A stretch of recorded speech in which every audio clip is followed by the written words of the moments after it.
Bonjour et bienvenue pour cette nouvelle aventure. Alors, après la première vidéo de cette série sur mon voyage en Colombie que j'ai sorti la semaine passée, et où je vous emmène à la découverte de Bogota et de la région du Santander, j'ai décidé de changer complètement d'ambiance et de vous emmener dans la région la plus touristique de Colombie, la côte caribéenne. Alors bien sûr, quand je dis côte caribéenne, on pense tout de suite aux plages de sable fin, avec un cocktail dans la main, les décors de cartes postales, mais vous allez voir que c'est bien plus que ça et qu'il y a sûrement plusieurs endroits que je vais vous présenter qui vont vous surprendre. Sur ce, ne perdons pas plus de temps, j'espère que vous êtes prêts pour le grand plongeon et c'est parti pour cette nouvelle aventure.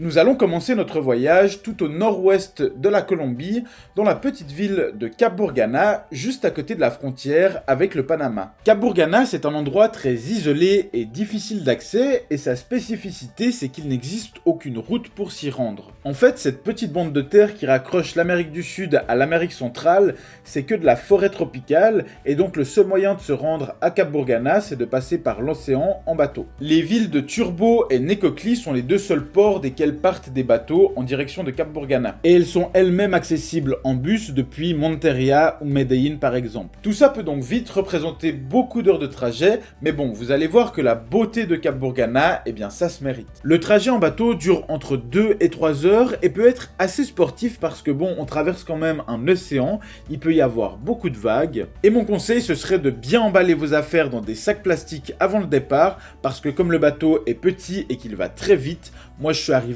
complètement trempé à Capburganá. C'était l'enfer. Mais bon, je ne regrette pas du tout de l'avoir fait parce que une fois arrivé à Capburganá, j'ai découvert un endroit vraiment paisible et plein de charme avec de vrais décors de cartes postales.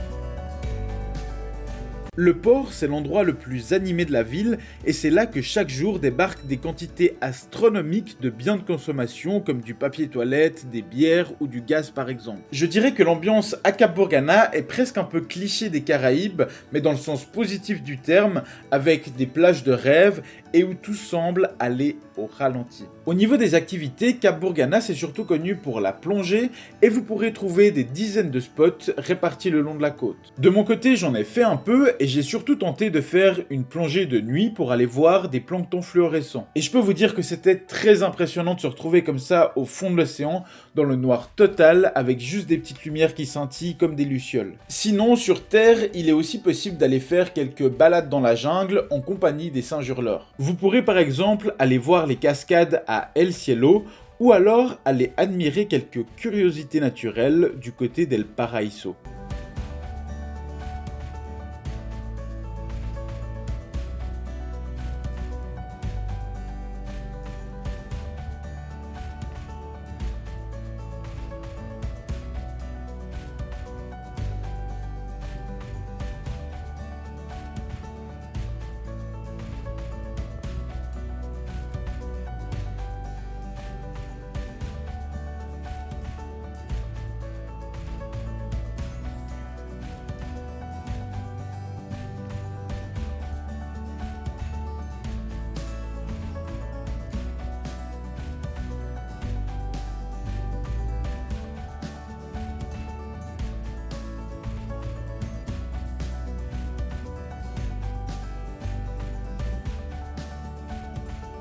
Sinon, si vous souhaitez trouver les plages les plus isolées possibles, il y a des marches plus longues d'environ une journée à l'Aguacate au sud de Capurganá ou alors à Sapsuro au nord. Moi, je me suis surtout rendu plusieurs fois dans le petit village de Sapsuro, déjà parce que la marche est vraiment sympa et la vue est incroyable, mais aussi parce que Sapsuro c'est vraiment la dernière ville colombienne avant de passer au Panama. Et d'ailleurs, c'est complètement possible de passer de l'autre côté de la frontière panaméenne sans remplir aucune formalité douanière pour aller se baigner sur la plage de La Miel de l'autre côté de la colline.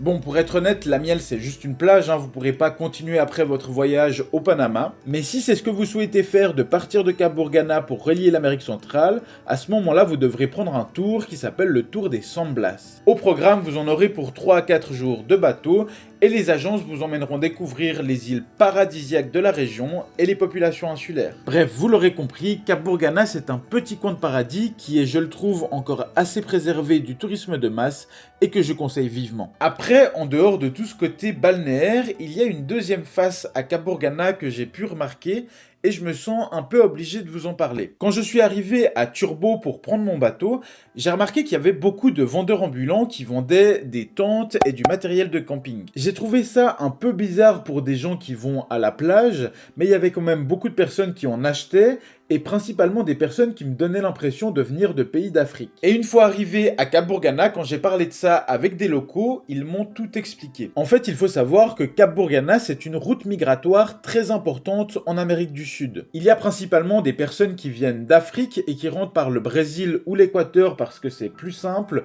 ou alors des Vénézuéliens qui cherchent à fuir leur pays pour rejoindre les États-Unis. Et donc le seul point de passage pour traverser la frontière illégalement et remonter toute l'Amérique centrale jusqu'aux États-Unis, c'est de passer par Capurganá. Je voyais donc chaque matin des groupes d'une 50aine de personnes être pris en charge par ce que l'on appelle des coyotés, donc des guides locaux, pour partir pour un trek de 6 jours à travers la jungle. Pour rejoindre ensuite la Panamérica, donc cette grande route qui relie le Panama aux États-Unis. Et d'après ce que l'on m'a dit, malheureusement, cette marche de 6 jours se fait dans des conditions terribles et il y a beaucoup de décès sur le trajet. D'autres personnes tentent de prendre des bateaux de nuit pour contourner la côte, mais là pareil, il y a beaucoup de disparitions. Je ne vais pas m'étaler beaucoup plus là-dessus parce que ce n'est pas le sujet de la vidéo, mais je trouve que c'est quand même important à savoir, surtout que je n'ai jamais entendu parler de la situation à Capurganá dans nos médias ici en Europe. Eh bien, sans transition, je vous propose tout de suite de nous diriger vers notre prochaine étape, et cette fois-ci, on va découvrir la mythique ville de Carthagène.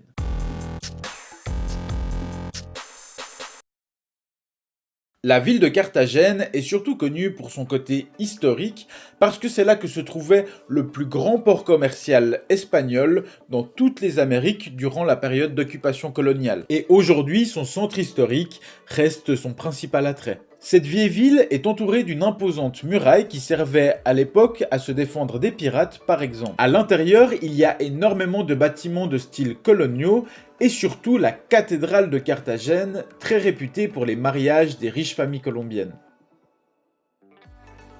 Il y a aussi de nombreux magasins et restaurants assez luxueux, attendez-vous donc à devoir sortir votre portefeuille si vous voulez y rentrer. La nouvelle ville quant à elle est principalement composée de buildings immenses et on peut quand même y trouver une plage, mais je ne vous conseille pas du tout de vous rendre à Carthagène seulement dans l'optique de profiter de cette ridicule bande de sable. Non, pour ça prenez plutôt un bus ou un bateau et rendez-vous à Playa Blanca à 20 km de Carthagène. Alors la plage est tout aussi petite et souvent très bondée, mais au moins elle se trouve au milieu de la nature et j'ai souvenir y avoir dégusté de très bons cocktails. La petite astuce pour profiter au maximum de Playa Blanca, c'est de dormir sur place dans l'un des nombreux hôtels qui bordent la plage et d'attendre que le gros des touristes soit rentré à Carthagène en fin de journée. Sinon, une autre activité très réputée dans les environs de Carthagène, c'est de se rendre sur les îles Rosarios à 1 heure de bateau de la ville. Vous trouverez facilement une embarcation au port de Carthagène, soit pour un tour d'une journée à la découverte des différentes îles qui forment l'archipel,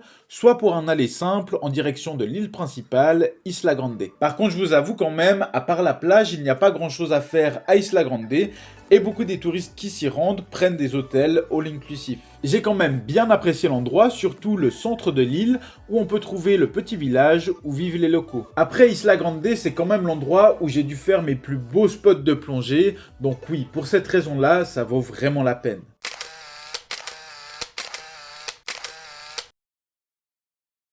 Parmi les petites curiosités qui me restent en tête, vous pourrez aussi trouver sur l'île une immense villa abandonnée qui appartenait à un ancien baron de la drogue. Et si vous allez faire du snorkeling dans la crique juste en face, vous pourriez observer l'un de ces avions couler au fond de l'océan. Après, je vous le dis tout de suite, c'est beaucoup moins impressionnant que ça en a l'air. Enfin, pour finir notre visite de Carthagène, j'ai une dernière proposition d'une journée à vous faire, c'est de se rendre au volcan Lodo El Totumo. Bon, en vrai, c'est pas vraiment un volcan, c'est plutôt une petite montagne de terre, au sommet de laquelle vous pourrez vous baigner et vous faire masser dans une boue chaude. L'expérience est sympathique si on fait abstraction de la promiscuité qu'on a avec les autres visiteurs, mais c'est clairement pas inoubliable. En fait, ça résume assez bien mes impressions sur Carthagène et sa région. C'est très sympa, mais c'était un petit peu en dessous de mes attentes. Du coup, de mon côté, je vais plutôt me diriger vers ma prochaine destination et aller voir la ville de Santa Marta.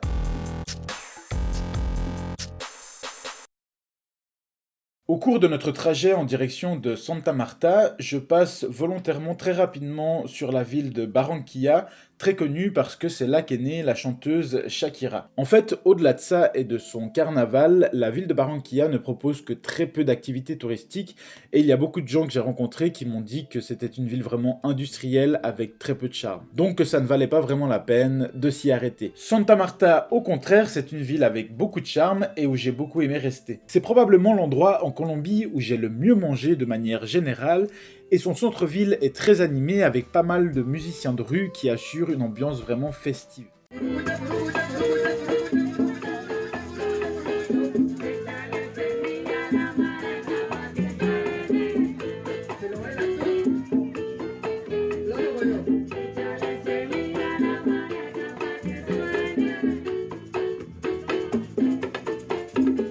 Après, à Santa Marta même, il n'y a pas énormément d'activités touristiques non plus. Il y a bien quelques églises et aussi un musée qui propose une vaste collection d'objets en or datant de l'époque précolombienne, mais la plage par exemple est très loin d'égaler la beauté du reste de la région. Il faut plutôt voir Santa Marta comme une base qui vous permettra ensuite d'aller explorer tous les lieux que je vais vous présenter tout de suite. Et on commence tout de suite avec le plus proche, le village de Taganga, à 20 minutes en bus de Santa Marta. Hormis sa plage et sa magnifique baie, Taganga attire les touristes principalement pour une seule raison, la plongée. Vous pourrez aller admirer coraux et poissons multicolores sur plusieurs spots dans le parc naturel Tayrona dont je vous reparle juste après.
Si Taganga est particulièrement connu pour la plongée, c'est aussi parce que c'est réputé pour être l'un des endroits au monde où c'est le moins cher de passer son examen PADI qui vous permettra ensuite d'aller plonger un peu partout sur la planète. La formation coûte environ 200 $ et au programme vous en aurez pour 3 jours de cours avec 4 plongées inclus dans ce décor paradisiaque. Moi par exemple, c'est là que j'ai décidé de passer mon PADI et je peux vous dire que c'était incroyable d'avoir comme ça tout un nouvel univers sous-marin qui s'ouvrait à moi. Retournons maintenant à Santa Marta pour tout de suite reprendre un bus en direction du village de Minca, cette fois-ci à 1 heure de trajet. Minca, c'est surtout réputé pour être un lieu paisible et calme, très apprécié par les bobos touristes, avec des hôtels magnifiques où il fait bon prendre le temps d'admirer la nature. Il y a aussi tout un tas de petites marches à faire dans les alentours de Minca pour aller admirer par exemple des cascades, mais attention pour ne pas casser ces good vibes, prenez bien votre anti-moustique. Après ça, retour encore une fois à Santa Marta,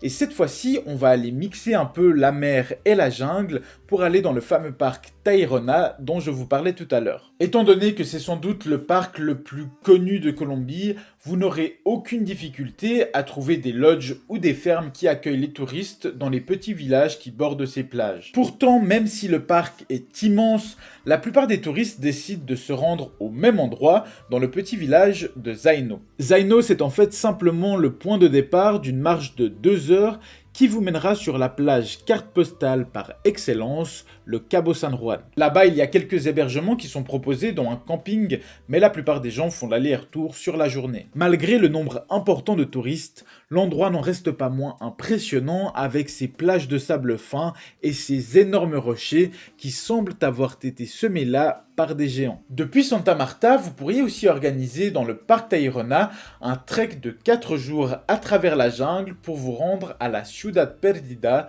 un nom qui devrait titiller votre sens de l'aventure. Cette marche vous emmènera sur les terres indigènes des peuples Tayrona pour aller découvrir les ruines de leur ancienne cité abandonnée et oubliée après l'arrivée des Espagnols. Il est obligatoire de passer par une agence de tourisme ou de prendre un guide pour se rendre à la Ciudad Perdida, et en 2021, le prix du tour tout inclus était de 1 400 000 pesos, peu importe l'agence dans laquelle je me suis renseigné. Mais attention, je ne vais pas vous parler beaucoup plus de cette expérience parce que je prépare une vidéo spécialement dédiée à cette aventure, donc restez attentifs aux prochaines sorties. En attendant, on va quitter Santa Marta et traverser le parc Tayrona pour nous rendre à notre prochaine étape, Palomino.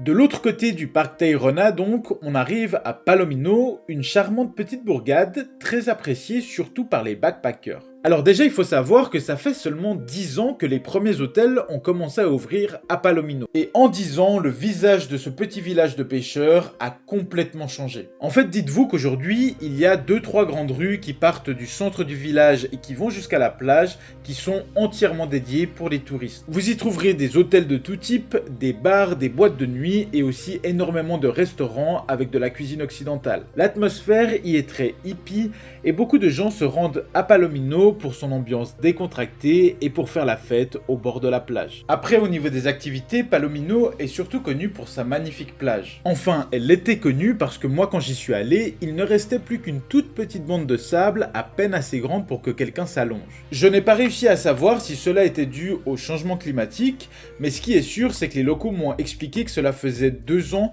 que l'océan grignotait de plus en plus les terres et que les hôtels qui se trouvent en bord de mer réfléchissent de plus en plus à reculer leurs établissements dans les terres. Cette plage est maintenant surtout appréciée par les surfeurs et si vous voulez plutôt faire bronzette, à ce moment-là je vous conseille plutôt de vous rendre à l'une de ces deux extrémités, là où les deux rivières qui bordent la ville de Palomino se jettent dans l'océan. Après c'est souvent bondé de monde, mais au moins vous pourrez choisir entre l'eau naturelle des rivières et l'eau salée de l'océan. D'ailleurs, il est aussi possible de faire du tubing pour descendre ces rivières entre les montagnes qui se trouvent à l'arrière de Palomino et l'océan. Donc voilà, pour résumer, je dirais que Palomino c'est surtout un endroit qui s'adresse aux personnes qui souhaitent s'arrêter quelques jours et puis tout simplement profiter de la vie. De notre côté, on va partir pour notre dernière étape dans l'un des endroits les plus isolés de Colombie, le désert de la Guajira.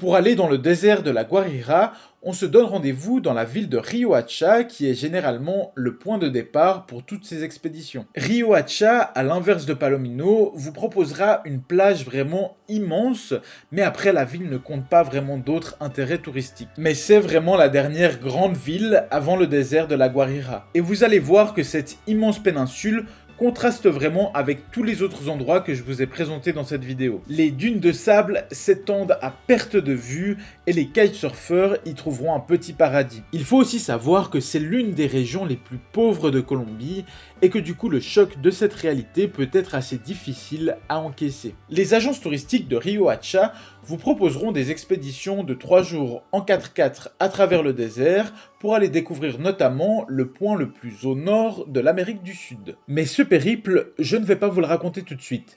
Vous le découvrirez dans ma vidéo bonus dont je vous parlais tout à l'heure sur la Ciudad Perdida. Et bien voilà, avec tout ça, je pense que si vous vous rendez un jour sur les côtes caribéennes de Colombie, vous aurez déjà pas mal de choses à faire. Je peux encore éventuellement vous parler des 2 îles de San Andrés et Providencia, qui sont 2 petites îles bien plus au nord dans la mer des Caraïbes, mais qui appartiennent bien à la Colombie. Mais cette destination s'adresse uniquement pour les plongeurs parce que apparemment il n'y a pas grand chose d'autre à faire sur ces îles. Pour ma part, j'ai vraiment aimé la diversité que propose cette région. Entre la plage, la jungle et le désert, les possibilités d'aventure sont infinies. Après, juste pour faire la fête, c'est très bien aussi. Alors c'est sûr, il y a énormément de touristes, surtout dans les régions de Carthagène et de Santa Marta, mais il y a toujours moyen de trouver des petites destinations beaucoup moins connues, comme Cap Burgana par exemple. Si la vidéo vous a plu, n'hésitez pas à vous abonner à cette chaîne ou à me laisser un petit message dans les commentaires pour me partager vos expériences. De mon côté, je reviens très vite avec de nouvelles destinations en Colombie